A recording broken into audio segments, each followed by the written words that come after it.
Bueno, buenas tardes, queridas amigas, algunas compañeras, pero sobre todo amigas, porque, bueno, convocarnos justo antes de un puente, en el mes de diciembre, en un martes aquí en Proteo, bueno, pues agradecemos realmente desde ADIM que estéis aquí con nosotras para que os podamos contar y explicar la presentación de estas dos publicaciones e investigaciones que nos han tenido muy atareadas este último trienio a las compañeras de la Asociación para la Defensa de la Imagen Pública de las Mujeres. En primer lugar, bueno, me presento, yo soy Leticia Tebul, soy miembro de la Junta Directiva de ADIM, realmente como responsable de comunicación de la entidad, o sea, la que va a hablar con la presidenta de honor, Amparo Bilbao, a las televisiones y a las radios para intentar meter un poco de cuña de feminismo en los espacios donde podamos. Cogemos el micro y no lo soltamos, ¿no, Amparo? Y bueno, queríamos disculpar la presencia de nuestra presidenta, de Meli Galarza, que por cuestiones de salud no va a poder participar con nosotras como estaba previsto en el programa. Lo siente mucho porque obviamente como coautora de los estudios pues tenía especial cariño de poder explicar y contar pues todo lo interesante, ¿no?, de esta investigación. En su lugar viene otra de las coautoras, que además, como ya sabéis, Encarnación González Galán es la secretaria de nuestra entidad, pilar fundamental en la organización de la documentación y de la gestión eficaz de los archivos, y es la que va a introducirnos un poco en estos dos estudios que hemos realizado. Bueno, como sabéis, ADIM tiene una trayectoria larguísima en el sentido de que ha estado realizando la incidencia política desde distintos puntos, ¿no? Desde la formación, desde el activismo, desde la incidencia política en diversos espacios, el institucional. Lo que ocurre es que en los últimos años hemos conseguido, ¿no?, que en algunas de estas convocatorias de financiación pública para las entidades y las asociaciones de mujeres pudiéramos también tener un enfoque investigador sobre algunas de las cuestiones que nos preocupaban en la agenda feminista, sobre todo en la cuarta ola, a razón del 2018, con, digamos, la eclosión del 8M. Bueno, pues ADIM intenta, obviamente, participar activamente en los temas que tienen que ver con las violencias contra las mujeres y trabajar más en concreto con estudios que pudieran facilitarnos también o facilitar no solo al movimiento feminista, sino también a la administración pública en el poder aportar información objetiva para diseñar políticas públicas concordes, ¿no?, o concordante con el trabajo que queríamos hacer. De todas formas, la visión crítica de todo esto es que a razón del momento post-COVID nos ha marcado, y ADIM igual que en todas las asociaciones feministas o de mujeres estamos adoleciendo también una falta de empatía y una complicación total y brutal en lo que tiene que ver con la gestión de los recursos públicos para las asociaciones de mujeres. Igual que digo que en un momento dado el poder usar las herramientas de la financiación pública para poder hacer estudios coherentes con académicas, investigadoras y profesionales para poder diseñar o hacer incidencia en el diseño de esas políticas públicas, también digo que a día de hoy la realidad fáctica, es un hecho no controvertido, es que hay un boicot radical y total a que las entidades, asociaciones de mujeres feministas puedan concurrir a estas subvenciones, ¿no? Para poder realizar acciones, investigaciones, porque el nivel de burocratización es prácticamente pegarse un tiro en el pie y nadie quiere complicarse la vida a unos niveles donde las decisiones de la Junta Directiva se las tengan que asumir las compañeras, ¿no? Lo tengamos que asumir las propias compañeras. Con lo cual, bueno, esa, digamos, es la visión crítica de esto. En cualquier caso, como estamos de celebración en el sentido de poner en valor el trabajo que se ha realizado, ¿y por qué estamos aquí hoy? Quería dar especial gracias a Pilar Guerrero, que es socia de nuestra entidad y aliada en todo lo que ha tenido que ver con ediciones El Genal y el espacio de Proteo. ¿Y por qué digo esto así? Porque en el momento en que desde que nos postulamos en la formulación del proyecto de investigación con la Dirección General de Violencia de Género de la Junta de Andalucía, que ya no existe, porque ya no es una dirección general, ahora es un servicio ahí escondido en otra cuestión, porque ya parece que no es importante, empezamos a ver pues ese diagnóstico que tenía que ver con la población joven andaluza y el impacto de la pornografía y de la prostitución. Encarni explicará un poco cuál ha sido el proceso, pero digamos que en el momento de formular el proyecto de investigación, pues hemos contado con nuestro propio background de compañeras súper célebres, que veo aquí a Francis Montiel, que desde luego, digamos, el aporte intelectual a poder redactar estos proyectos y que estuvieran tan bien, digamos, valorados para poder obtener esa financiación. Y, pues, evidentemente, pues, mira, ahí está Pilar Guerrero, justo la perdió la gracia. Pues el resultado de este primer estudio de investigación, pues es el impacto de la pornografía y la prostitución en la juventud andaluza. Como decía, pues lo redactan Emelina Galarza, presidenta de la entidad, Aimiris, que se encuentra ahora mismo en Estados Unidos, por eso no está aquí con nosotras, y Encarnación, Encarni, para todas nosotras. En relación al segundo proyecto, ya financiado sí por el Ministerio de Igualdad, siempre en la línea que tiene que ver con la incidencia que pretende también hacer ADIM en relación a un agente tan socializador como son los medios de comunicación, el hecho de trabajar y estudiar, y también Encarni hará un pequeño resumen de cómo se ha hecho la tarea de investigación sobre la violencia contra las mujeres y esa correspondencia que hay entre la agenda mediática y la agenda pública. Es importante ver hasta qué punto tenemos la capacidad de incorporar los discursos feministas en todo lo que tiene que ver en algo tan importante como son los medios de comunicación. Aquí, obviamente, las sinergias con la Asociación de la Prensa y la Asamblea de Mujeres Periodistas, encabezada por Teresa Santos, que además es socia de nuestra entidad, nos sigue permitiendo poder trabajar y tener feedback con profesionales de la comunicación, y ver un poco cómo podemos introducir esos mensajes que parecen tan denostados. En esta estrategia de generar colaboración con Ediciones de Valle, el Genal, tiene que ver con la creación de una colección que, como habréis visto, se llama La Cuarta Ola, colección de textos feministas. Y con esto voy a ir concluyendo para pasar a la exposición de Encarni. Pero es muy importante para nosotras que entendáis que el poder abrir desde una editorial cercana, local, malagueña, una colección específica que se llame La Cuarta Ola, donde se puedan incorporar textos, investigaciones, por ejemplo, escritos, en fin, no tiene por qué solo ser de investigación, pero que sí tenga un enfoque feminista, pues que podamos tener en Ediciones Egenal evidentemente ese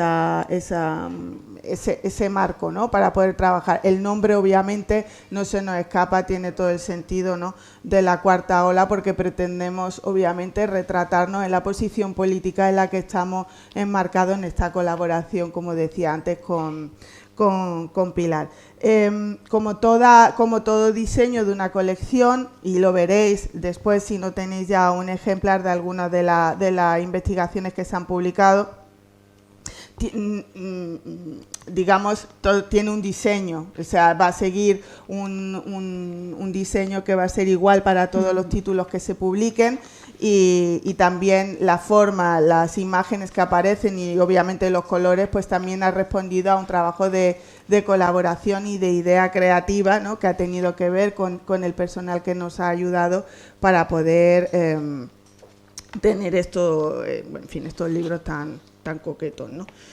Para nosotras es muy importante y ha sido un punto de inflexión de el poder publicar físicamente los libros. Es como que te da la sensación que el trabajo es como más contundente, ¿no? Es decir, sin menospreciar otros muchos trabajos y otras muchas horas que hemos tenido en los pueblos y en el territorio cuando hemos ido por ahí, pero el poderlo tener físicamente, ojearlo, facilitarlo a bibliotecas de centros educativos, de instituciones o de asociaciones, ¿no?, con las que estamos siendo aliadas en estos estudios, pues bueno, para nosotras es muy importante el poder tener que esa visión crítica de lo global a lo local en una editorial malagueña, pues nos resulta muy interesante y muy gratificante, ¿no?, para nosotras, que además participamos del movimiento feminista.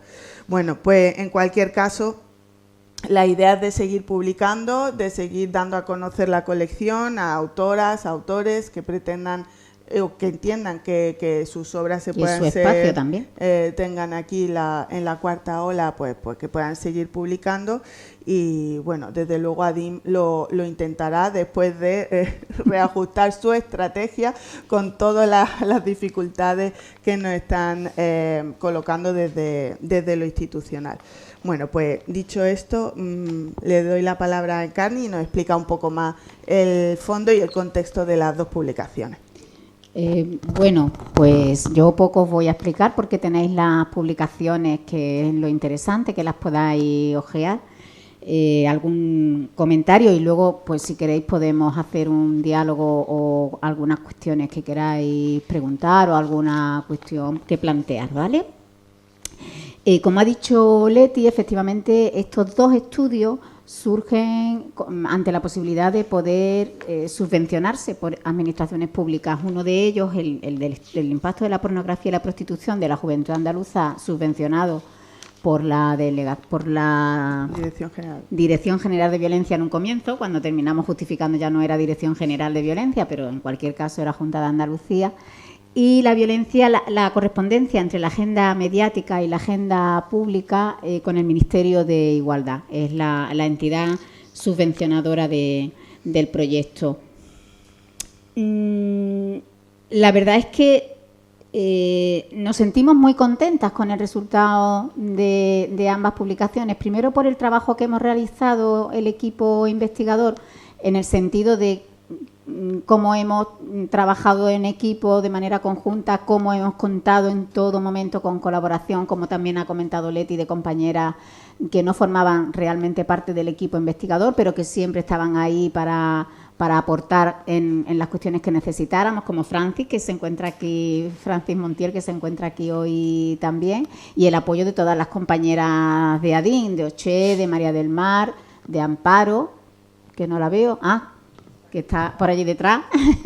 Siempre hemos podido contar con las compañeras de la asociación para sacar el trabajo adelante. Y además hemos contado con personas de nombre como Rosa Cobos, que tuvo la deferencia de hacernos el prólogo a la edición de este libro y que también ha estado muy implicada en este estudio, al tanto de todos los resultados, de las conclusiones que íbamos obteniendo, y para nosotras también ha sido una satisfacción poder contar con ella y con su ayuda y sus valiosísimas aportaciones, ¿no?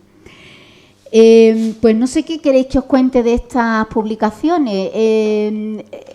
Hemos intentado no replicar exactamente, pero sí obtener datos de la juventud andaluza ante la pornografía y la prostitución en paralelo a otros estudios que se están llevando a cabo en el territorio nacional. Ya os digo que no es exactamente una réplica, pero sí que los datos se pueden conjugar con el resto de estudios, sobre todo con los estudios que Luis Ballester está realizando en todo el territorio nacional con jóvenes, y que también hemos contado con su colaboración porque se sentía muy interesado, no tenían datos de Andalucía y a partir de este estudio pues van a poder contar con esos datos de la juventud andaluza ante el posicionamiento.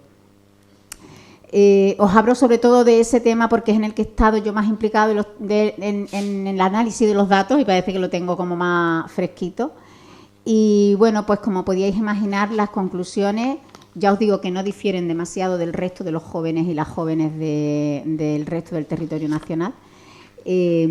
Pues, por ejemplo, os voy a enseñar un pequeño diagrama que hicimos para la publicación, que me lo he dejado en el maletín, para que veáis las diferencias de posicionamiento ante estos temas, tanto de las chicas como de los chicos, y cómo se diferencian en ese posicionamiento. Por daros una pequeña pincelada de lo que podéis encontrar en el libro. A ver si lo encuentro por aquí, el cuadro que os quiero mostrar. Pues parece ser que no, que me lo he dejado. Está ahí, lo hemos visto de aquí. Pero por detrás, no por detrás. Ah, sí, aquí, efectivamente, que lo he grapado yo mal. Sí, lo hemos visto, lo que pasa es que no la queremos interrumpir. Sí, pues interrumpir. No, ya que no está en la carpeta. No podéis ver los datos, pero sí que podéis ver las cifras de arriba, ¿verdad? Que son muy relevantes. Estos son datos de consumo de pornografía en jóvenes. Ellas y ellos. Estos son los tantos por ciento de jóvenes que confiesan que el tramo de edad hasta los 18 años.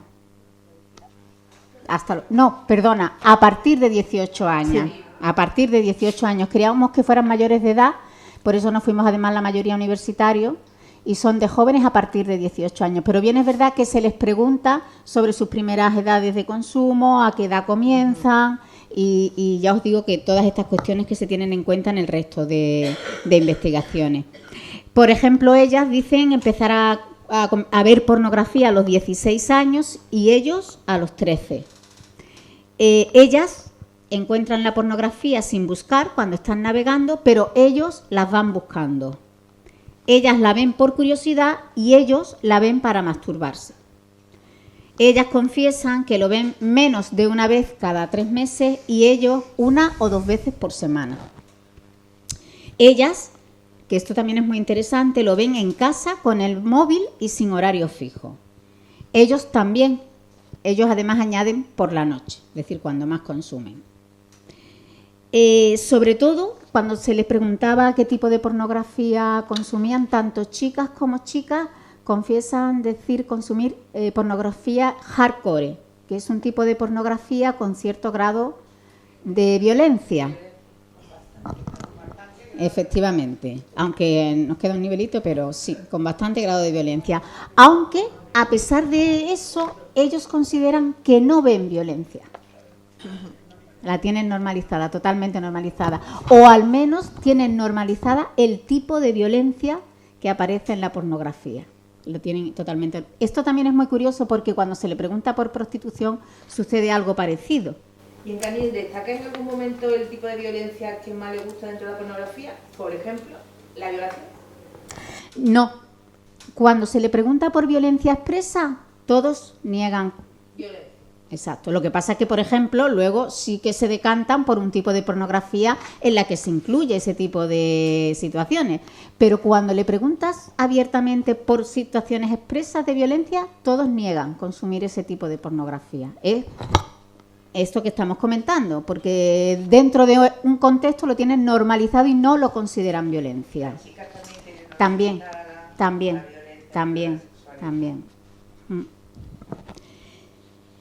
Ni ellos ni ellas confiesan pagar por ver porno. Utilizan plataformas normalmente gratuitas o no lo dicen. Y no se consideran adictos al porno ni adictas al porno con estos grados. Eso en cuanto a pornografía, ya os digo que no es nada nuevo lo que hemos encontrado. Hemos encontrado que la juventud andaluza es como el resto de la juventud de España y consume el mismo tipo de pornografía, más o menos empiezan a las mismas edades y en la misma frecuencia.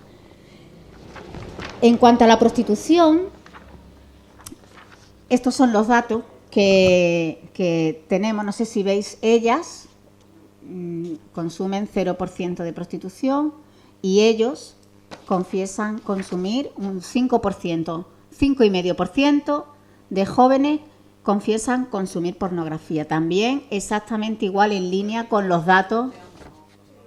Perdón, he dicho pornografía, no, estos ya son datos de prostitución. Sí que son datos que están en línea con el resto de estudios realizados. Como veis, las chicas las tenemos en blanco porque las chicas no consumen. Como les preguntábamos por los hábitos, pues ellas no nos podían responder, ¿no?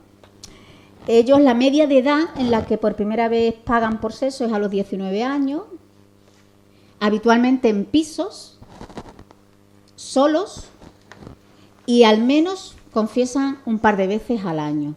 Ese es el perfil de joven que consume prostitución, ¿no? Ya os digo que en línea con todos los demás datos, y nos quedamos calladas porque no sabemos muy bien cómo meterle mano a este asunto, y sobre todo porque es verdad, lo dice Rosa Cobo en el prólogo, ¿no? Son muy importantes este tipo de estudios porque así se pueden tomar medidas desde las administraciones, se pueden poner programas de actuación en marcha, pero no parece ser que sea eso lo que está sucediendo. No es un tema que esté sobre la mesa actualmente, o al menos no lo parece que esté sobre la mesa. ¿Qué muestra habéis utilizado? Pues mira, no te sabría decir la muestra de memoria, no sé si Francis se acuerda, es una muestra representativa. 384 encuestados divididos por sexo, por provincia. por provincia y por franja de edad para intentar encontrar el equilibrio. El panel de personas encuestadas las tenemos de empresas que además, bueno, esta en particular es una empresa catalana con la que hemos colaborado ya en otras investigaciones que hemos hecho, pero que no se han volcado en una publicación. O sea, que tienen un panel bastante solvente, digamos, de personas que se prestan a hacer este tipo de estudios. Con lo cual, realmente eran 384 personas encuestadas y buscando en fin, con los cálculos que se hicieron con Francis y en la formulación del proyecto. ¿Sí?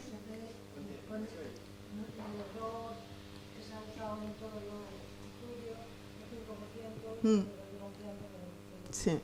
De hecho, como decía Encarni, a medida que se iban volcando las tablas y las tabulaciones por parte de la empresa especializada, el feedback con Ballesteros y otros equipos investigadores que también estaban en Portugal, también para intentar ver si realmente los datos que se iban volcando tenían cierta coherencia o no. Es decir, se ha estado haciendo un cotejo de decir a ver si esto se nos está disparando para ver si se está haciendo bien por parte de los panelistas, si nos están engañando, si no. Es por lo que también a la hora de formular las preguntas se hacían un poco en tónica también con estudios que ya se habían hecho, es decir, para ver si ese diagnóstico en la población andaluza correspondía pues con otros contextos, otros territorios, ¿no? Pero digamos que es bastante universal el resultado. Con el final definitivo y con los porcentajes hechos por diagrama,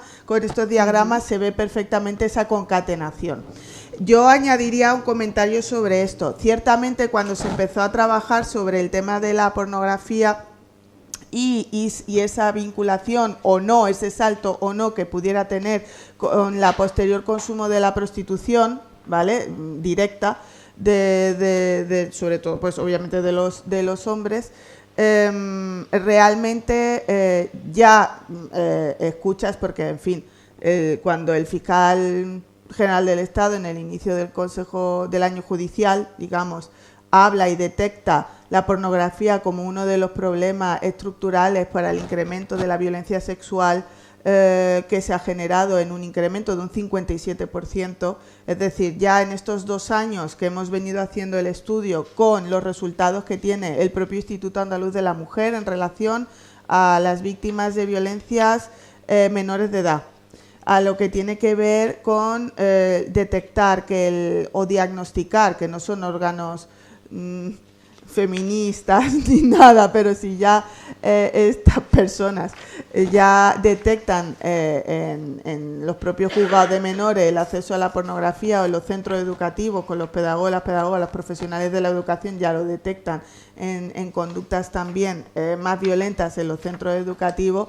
Este es un diagnóstico que van a tener que meterle mano. El cómo, bueno, pues se están planteando alternativas. Yo no sé si eso funcionará o no, pero desde luego el hecho de que se puedan modificar medidas del Pacto de Estado, aunque no tengamos un diagnóstico de cómo se ha hecho hasta ahora el Pacto de Estado, pero bueno, mejorarlo, ampliarlo y a lo mejor establecer otras cuestiones que tengan que ver con el uso irracional de los smartphones, pues bueno, puede ser un bloqueo, pero no nos vamos a perder del enfoque que tiene que ver con el segundo estudio sobre la correspondencia entre la agenda mediática y la agenda pública. No me quiero meter porque va a explicar Encarni un poco el fondo sobre el asunto, pero aquí de lo que se ha tratado es, esta vez, el marco de estudio, los panelistas eran de todo el territorio, ¿vale? Español, nacional. La edad también era hasta los 26 años. ¿No?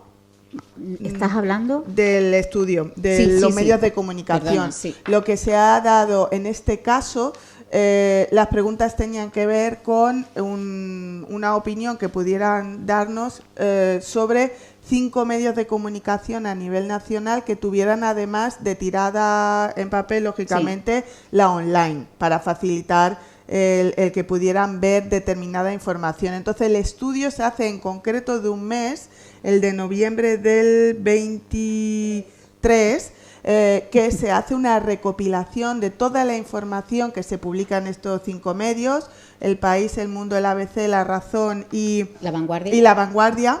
¿Vale? Esos fueron los cinco que colocamos, digamos, por tirada,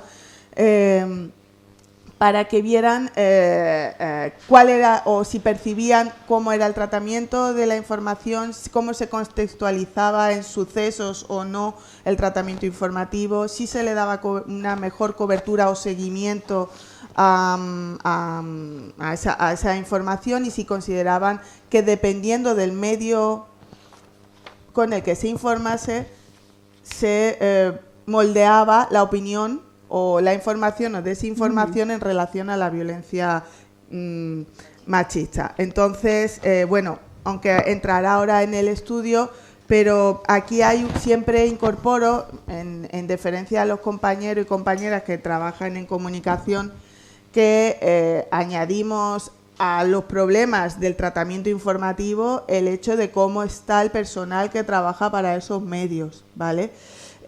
Ciertamente, las tiradas que son a nivel nacional, os lo digo porque esto ha salido también como análisis de resultados, independientemente de lo que ahora añada Encarni, digamos que periódicos como El País, en las ediciones online, hacen un mejor seguimiento de la noticia.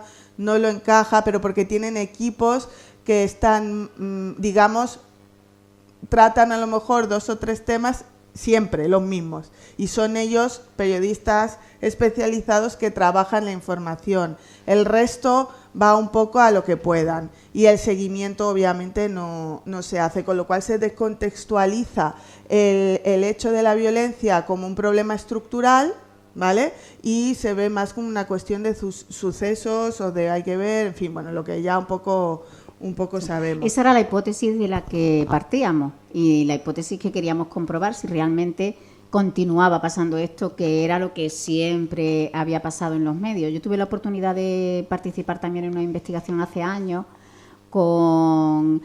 sobre este tema, y aquella investigación era sobre el tratamiento de las noticias de violencia en los telediarios de la televisión nacional, ¿no? Y bueno, han cambiado cosas. De hace unos 5 años para acá han cambiado cosas en cómo se trata la violencia en los medios de comunicación, pero evidentemente no se trata igual en todos los medios y no es perfecta en ninguno de los medios.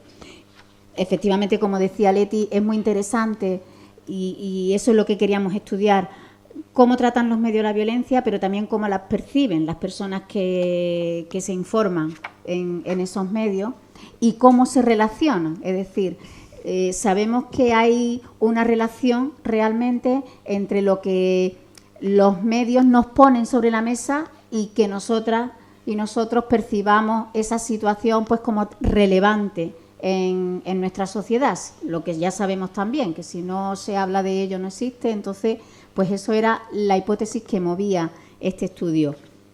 Lo interesante, que ya ha avanzado Leti, son esas dos patas, saber por un lado cómo perciben los lectores y las lectoras de esta prensa online, porque siempre fue prensa online la que estuvimos analizando, la violencia, y luego cómo la tratan los medios. En cuanto a cómo lo perciben, nuevamente encontramos diferencias. Por un lado, como ya adelantaba Leti, dependiendo del medio que utilicen, del que leas El País o que leas el ABC, es distinto la percepción y el posicionamiento ante esa violencia. Es curioso porque se les preguntaba si eran personas que buscaban de manera activa las noticias sobre violencia de género o las encontraban, ¿no? Las personas que decían que buscaban activamente noticias relacionadas con ese tema eran personas lectoras del País. Y además coinciden en que El País es el periódico de tirada nacional que mejor trata ese tipo de noticias y donde mejor se puede recabar información de este tipo de temas. Nuevamente nos volvemos a encontrar con posicionamientos distintos para hombres y para mujeres, ¿no?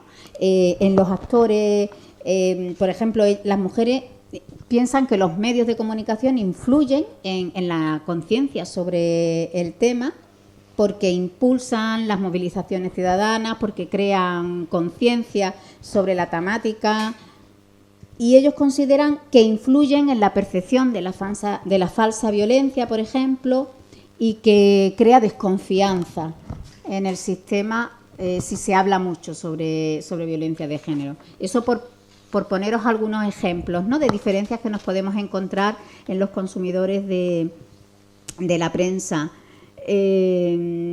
Coinciden todas las personas encuestadas en que es necesario que los profesionales de la comunicación y las profesionales tengan formación especializada en el tema para poder tratarlo.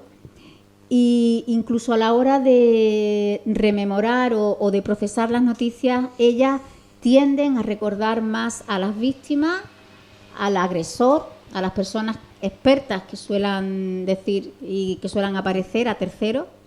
Y ellos, cuando leen noticias de este tipo, pues suelen recordar mejor todo lo relacionado con las personas responsables políticas que aparezcan en el entorno de la noticia, ¿no? O las instituciones que aparezcan ahí.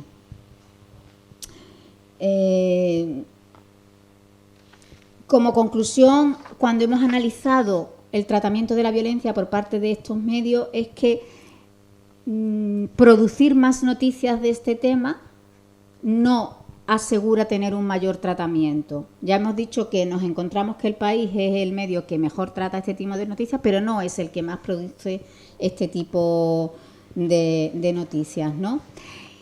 Y en general se utiliza una terminología que blanquea la violencia de género. Aquí, vamos, que no hemos descubierto nada nuevo, ¿verdad? Minimizan, suelen utilizarse términos que minimizan difumina la responsabilidad, sigue asombrando, que ya os digo que no es lo mismo que nos encontrábamos hace unos años, pero sigue asombrando determinados comentarios o determinadas redacciones de este tipo de sucesos, ¿no? Eufemismo también, incluso nos hemos llegado a encontrar todavía pequeños rasgos de culpabilización a las víctimas, ¿no? Que ya pensábamos que era algo que había desaparecido de nuestra comunicación y no es así, ¿no? También, como decía Leti, en los medios de comunicación no está categorizada la violencia de género como una categoría en sí, se difumina en la sección de sucesos o de sociedad incluso, pero no hay una categoría, con lo cual eso no le da una entidad propia, ¿no? Y bueno, un pequeño porcentaje de encuestados consideran que estos medios distorsionan la realidad. Que eso, bueno, pues es quizás un punto positivo el que tengamos, ¿no? De que al menos consideran la persona que lee en prensa de que no se está distorsionando la realidad, aunque tampoco sean conscientes de que no se está haciendo un tratamiento totalmente adecuado del tema, ¿no? Pues por mi parte... Yo quería añadir una cosa más que no está volcado obviamente en este estudio de los medios de comunicación. Terminamos uno también que era del Instituto Andaluz de la Mujer, un estudio que tiene que ver más o menos con la misma estrategia de intentar investigar con los diarios de cabecera de provinciales. Bueno, esto se ha hecho una publicación en redes, no está editado los resultados, se hizo varias ruedas de prensa y se han trasladado los resultados a los medios de comunicación con los que hemos trabajado con un esquema para poder hacer el filtro durante también un mes del año 23, como el Diario de Sevilla, el de Córdoba, el Ideal de Granada, Diario Sur, el de Almería, bueno, en fin, la Voz de Almería, etcétera. Bien, un poco la estructura del análisis era similar a esta, ¿vale? Os puedo decir que el peor medio que trataba este tipo de información por irse al cotilleo, irse al vecino, irse a no hablar con personas responsables de las instituciones o familiares directos o expertos sobre la materia, era La Voz de Almería. El que mejor estaba era el de Córdoba, era el que mejor seguimiento le hacía con esos estándares que os digo, y el Diario Sur andaba ahí. Es decir, de hecho, en la jornada que tuvimos para volcar el estudio de Andalucía, contamos en la mesa con Ana Barreales, que es la redactora jefe de la edición online del Diario Sur, y estuvo explicándonos que, bueno, que ella misma, como profesional de la comunicación, tenía auténticos debates, dificultades, porque las nuevas generaciones de profesionales que se estaban incorporando tenían menos perspectiva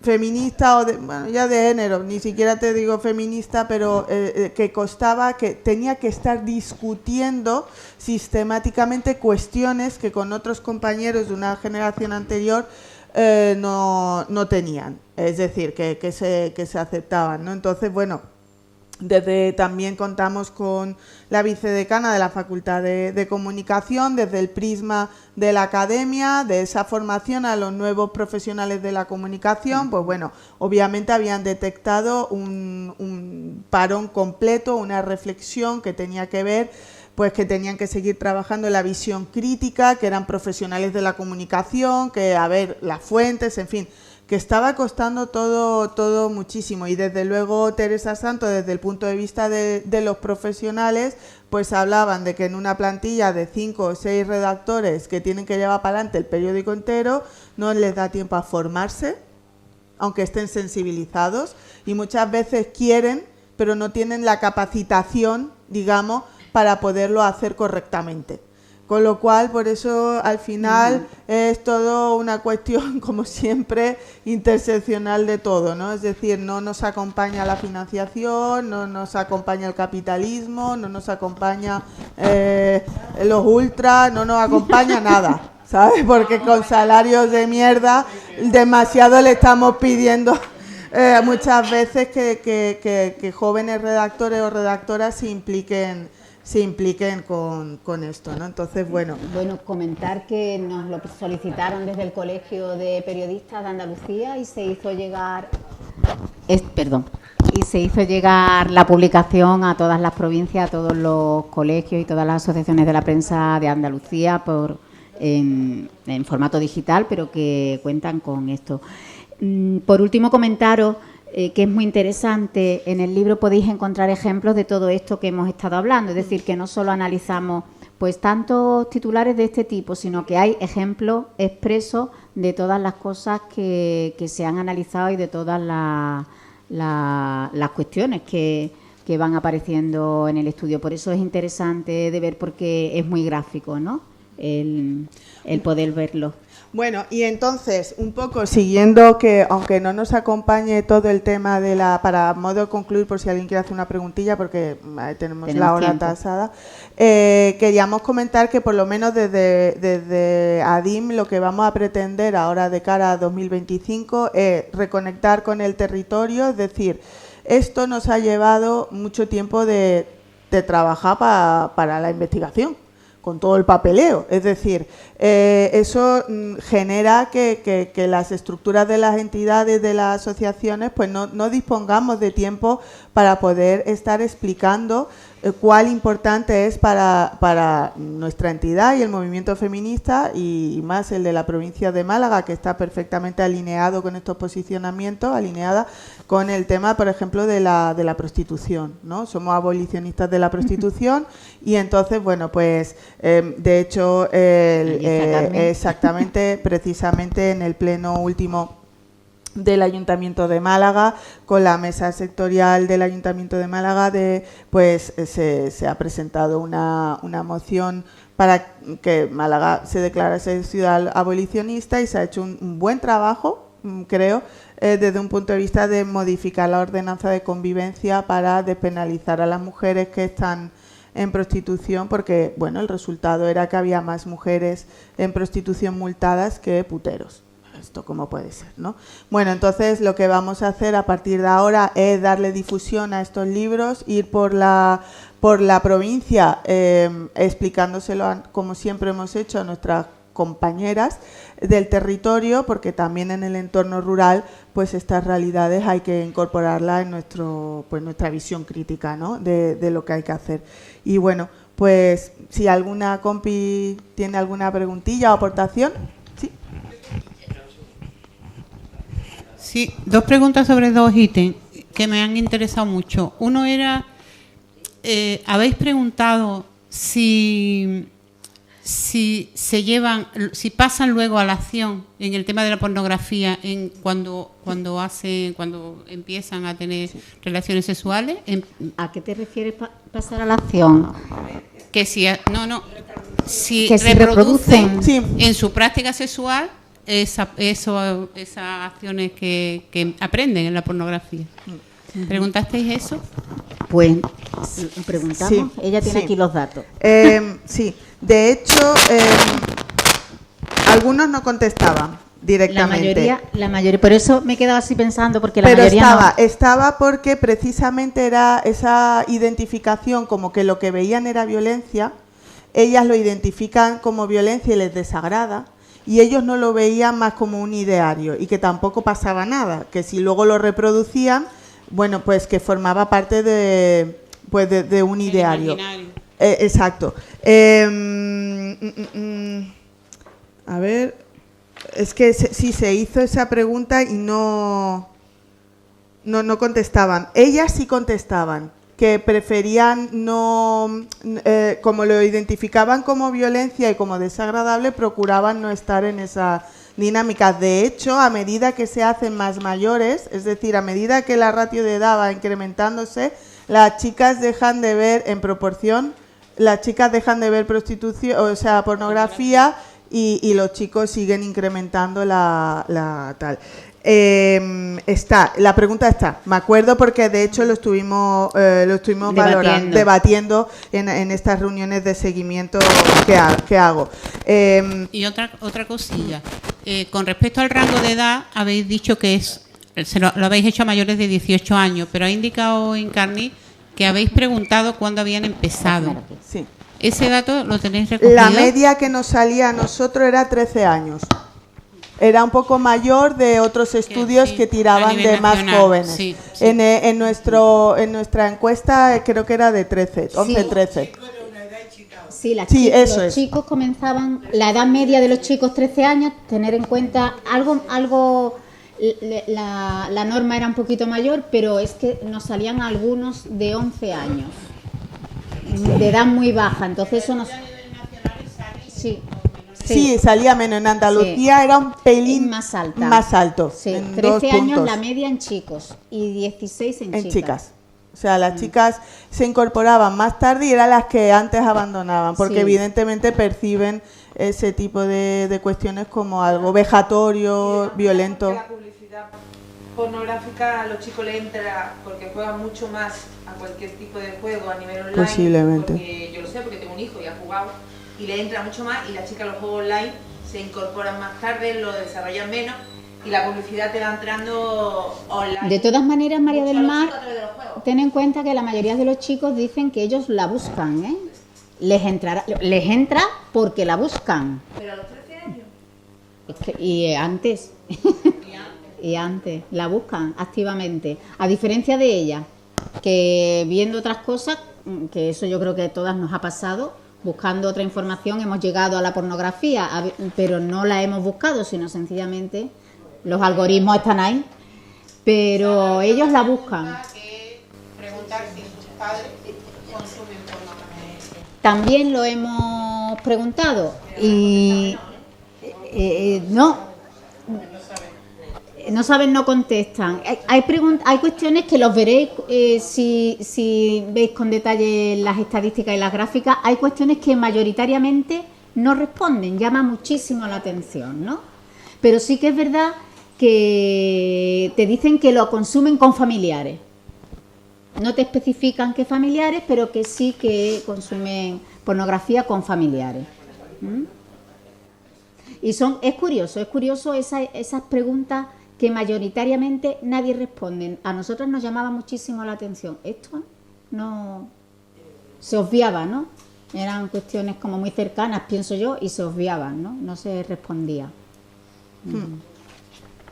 Julia. En el estudio que habéis hecho de la violencia contra las mujeres, habéis hecho diferencias, es decir, se refiere, hay distinto tratamiento en los medios que habéis dicho. Si la violencia es en el ámbito de la pareja, si son agresiones sexuales, si es prostitución, si es, por ejemplo, mutilación genital o si son matrimonios. No, nosotras... ¿Hay diferencia de tratamiento? Nosotras nos hemos centrado en las noticias catalogadas como violencia de género. En el ámbito de la pareja. Efectivamente.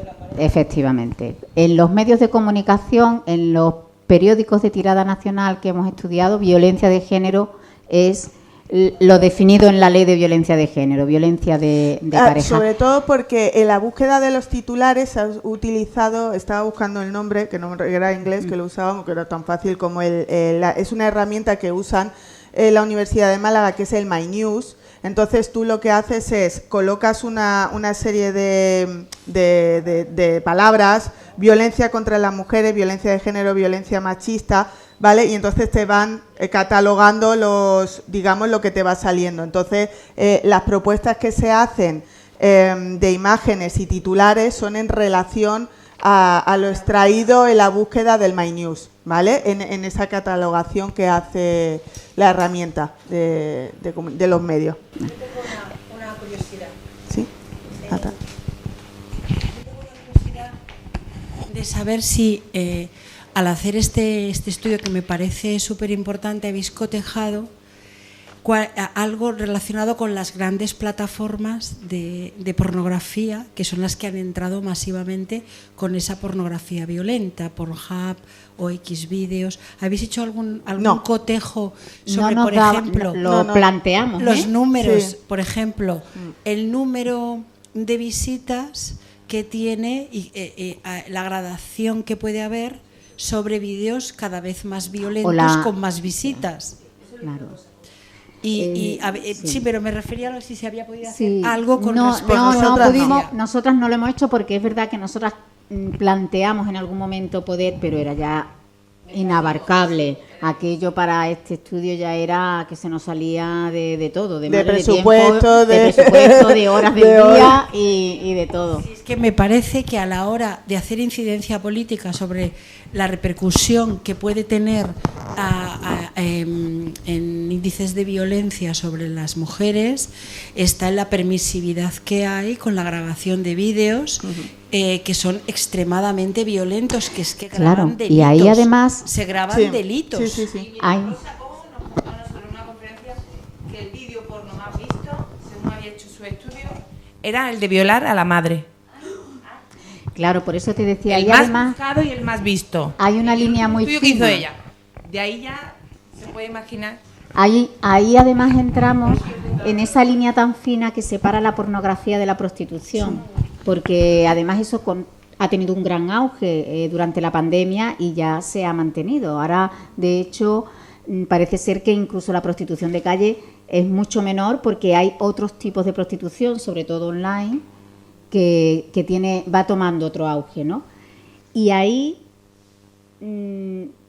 la gente no considera que eso no se considera prostitución, o la gente no considera que consume prostitución cuando está consumiendo determinados productos online que pueden ser vídeos en directo, lo viven como pornografía, si acaso lo viven de alguna manera, pero no lo asocian a la prostitución. Pero eso no deja de ser prostitución en determinadas situaciones o cuestiones que aparecen de proyectar imágenes, que no sé cómo decirlo de una manera, proyectar imágenes en directo, ¿no? En tiempo real incluso, porque, en fin, eso es un mundo vastísimo además y muy interesante de investigar, pero que requiere de dedicarse específicamente a ese tema porque es tan vasto como encender el ordenador, vaya, es un mundo aparte, paralelo casi, como en las películas.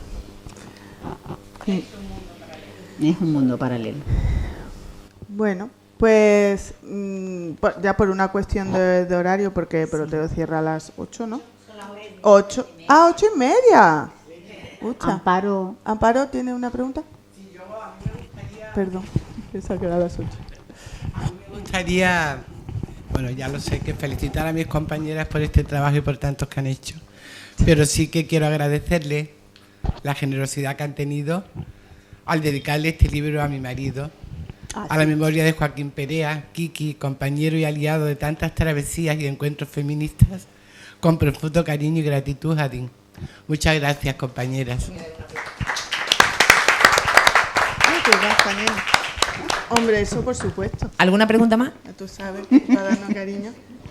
Pilar. Una pregunta no, pero sí hace una pequeña apunte, ni siquiera reflexión. Hace tiempo, ahora 1 año o 2 años aproximadamente, ya no me acuerdo, la primera colaboración que hubo con Adin y Ediciones de Genal, pues fue una cosa muy bonita que se presentó en el CAC, no sé si os acordáis, que precisamente fue el premio Hambre de Libertad. Bueno, no me cansaré de decir porque pienso que es la manera de trabajar al unísono entre varias entidades públicas, por supuesto, que subvencionen, potencien y cada vez aumenten más la colaboración con asociaciones especializadas en un tema, en este caso la nuestra, y con la empresa privada. O sea, no solamente que se quede en la institución, no solamente que trabaje en la ERA, sino que sea una cosa triple, como eso fue universidad, como ahora ha sido ministerio, como ha sido dirección general de la Junta, con una empresa privada, la asociación y tal. Pienso que es la manera de trabajar ideal, no me cansaré de decirlo, ya lo digo muchas veces, y que vamos a continuar por esa vía, y que fruto de esa primera colaboración pues ha sido el inicio con Nadine de esta colección que tiene muy buenísima pinta y que desde luego tenemos que seguir en el tema. Así que publicar además estudios que hombre, si se encuentra financiación, porque quien más quisiera generar que esa financiación poder hacerla ella, pero desgraciadamente los números son los que son.